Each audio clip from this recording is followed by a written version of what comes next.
Welcome to the Content Amplified podcast, brought to you by Masset. Our goal is to help you get more from your marketing content. Each episode is a 10 to 15 minute interview with industry experts that share amazing insights to help you squeeze as much juice from your content as you possibly can. Here's today's interview. Welcome back to another episode of Content Amplified. Today I'm joined by Blair. Blair, welcome to the show. Thank you. I appreciate being here. I'm excited. Yeah, same here. Blair, I'm really excited for the subject. Honestly, I haven't heard too much about this subject in the past. It's something that I'm absolutely in love with. But before we dive into it, two questions. Sure. What do you love about content? What do you love about marketing? And then also let us get to know your background a little bit. Yeah. Content and marketing. I mean, we were talking a little bit about this before we turned on the recording, but it just changed so much. I started off my career in digital publishing, kind of working on one medium, programmatic advertising, when that was really hot button, doing programmatic advertising and working for multiple different companies. And basically I was helping them with their programmatic advertising, but their social media wasn't great or their content strategy was a little weak. So we would be amping up one pillar of marketing and then the other ones were, subpar, a little stale. So switched to the other side where I wanted to handle all things marketing for one company and really kind of help them grow, and specifically working for growth companies. And so I've done that switch and I've never looked back. I primarily stayed with B2B companies in the tech field. I've worked for financial services companies and mobile applications. And then for the past 8 years, almost a decade, I've worked in the data center space. So cloud, techie, complex tech, stuff like that. And just helping these amazing companies just figure out what their magic sauce is and how are we going to speak to the customers and also get net new leads and things like that. So it's been a really exciting journey. So yeah, I think I just love that it's constantly changing. I mean, with AI, there's been a lot of bad stuff about how SEO is going to survive and what is Google going to do and how does ranking affect. And so, I mean, we were talking about this as well, is that we just get to learn and we get to pivot. And this is where curiosity comes out. And this is where creativity comes, is that we learn what is working. And then that's probably going to change sometime soon. So it just constantly changing things up and learning is just, I think, what I love the most about it. Every day is so different. And I'm not doing the same thing every day because I wouldn't love that life. I 100% agree. That's one of the beauties of marketing. It's always changing. And that's why a podcast like this, talking about content marketing, we could have thousands of episodes and never run out of materials to talk about because the space is always changing and evolving. And it's fascinating. It's fun to be a part of it. Right.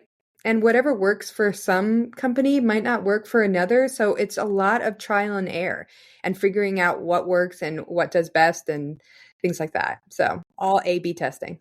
Yep, 100%. So today we're going to talk about really who you should write your content for. And what's interesting is often as content marketers and marketers in general, we so often talk about content where you have the top of the funnel, middle of the funnel, bottom of the funnel. All of the content is for prospects. Right. Blair, you have a little bit different take on this. Yeah. What's different, and maybe why should we think about this a little bit different than just focusing on the prospects? Yeah, so I'm pretty passionate about shifting the narrative back to existing customers. I think a lot of times we're so focused on kind of getting net new leads and new logos and things like that. I get it. Everybody has goals and responsibilities, but I mean, if you truly, really think about it, the customers are what keeps the lights on for all of these companies, right? And everybody's kind of over a lot of advertising and gimmicks and things like that. So when you actually get to start naturally focusing your content on your customers, where you have no ulterior motive to sell, you don't kind of have to add in all of this fluff, but you can just go straight to focusing on the value and what they want. It shows really well that you're a human and you're a company and that you just get straight to the point, but also it educates your customers. It makes them feel happy. And people just want to work with companies that just treat their customers with kindness and respect and innovation and education and things like that. And when we lift our customers up, it's got a waterfall effect for the outsiders that are like, okay, well, they're doing a great job. If they treat their customers like that, I absolutely want to jump on board. So that's kind of how we're looking at content, is that we're really making sure that we're talking to our current customers. We're giving what our current customers are asking for, what they currently need, and not really worrying about the conversation for prospecting or things like that. So a little bit different, shaking it up a bit. So you're focused on the right subjects. I love the part about not having this alternative motive. Yeah. If I'm talking to someone who's already purchased from me, I don't have to pitch anything. They already know who we are and what we do. And so it's just providing value. So you mentioned a little bit about this and how people really would be excited about working with a company that cares that much about their customers. Sure. But how does this translate into lead generation? How does this translate into hitting your numbers? Because I think a lot of marketers are like, yep, totally on board. Let me write content just for my customer. But how do I convince my boss that that's actually going to bring in new business? What have you seen, and how does that narrative kind of go? And how do you really, I don't know if it's repurposing, but how do you use that content to drive in new business as well? Yeah.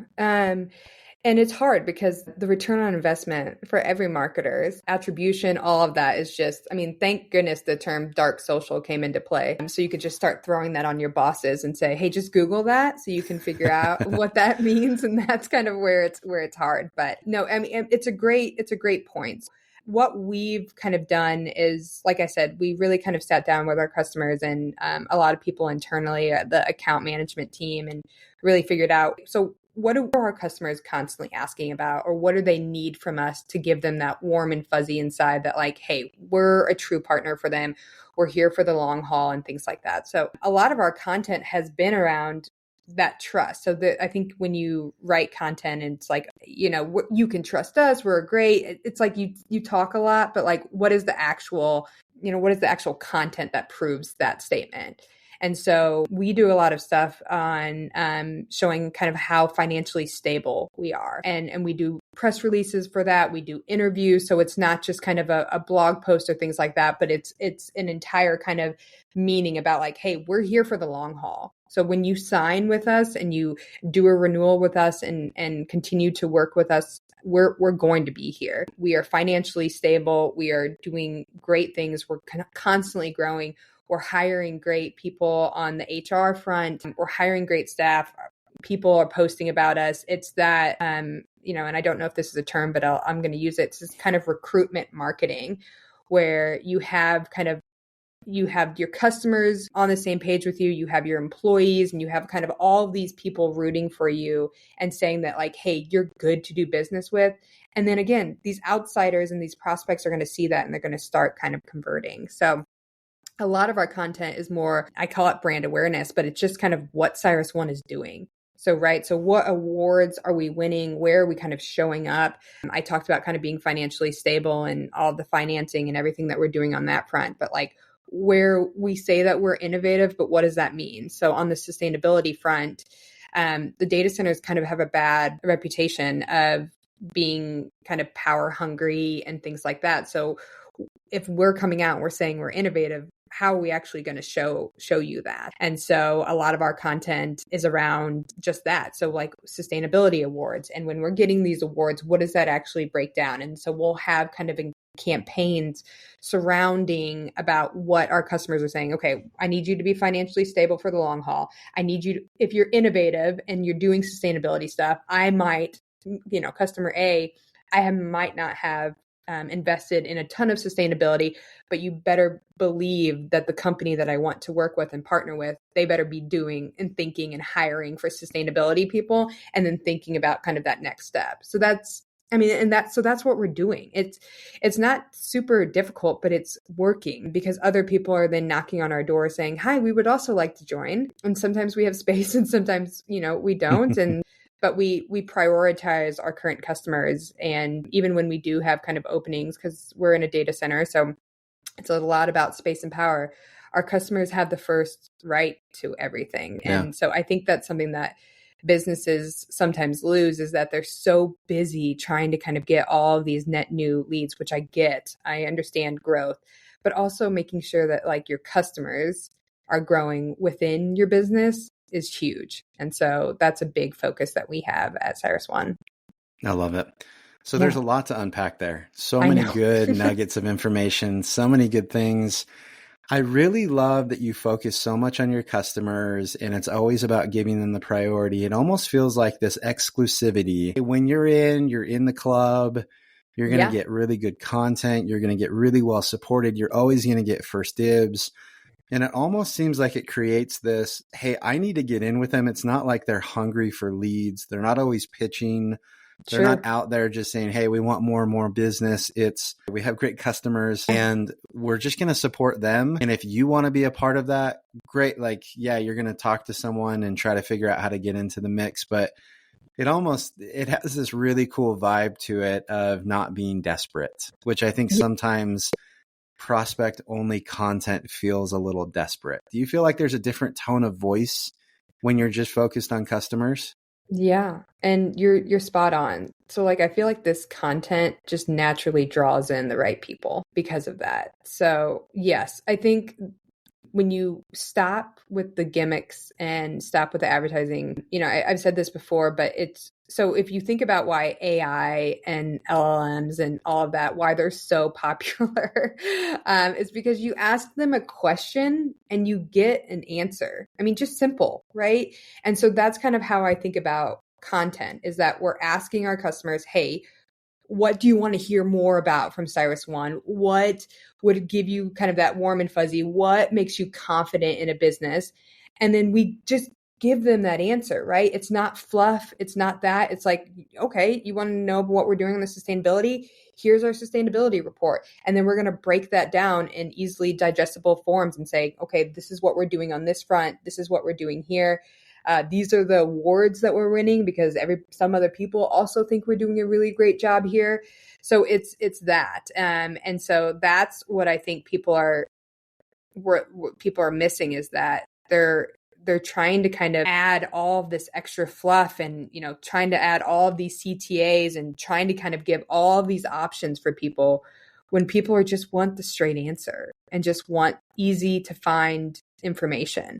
And so I think this is like where I've kind of shifted after this AI boom where people need kind of that quick answers. That's just how we shifted and it's done really well for us. So one final question, because these episodes go really, really quick.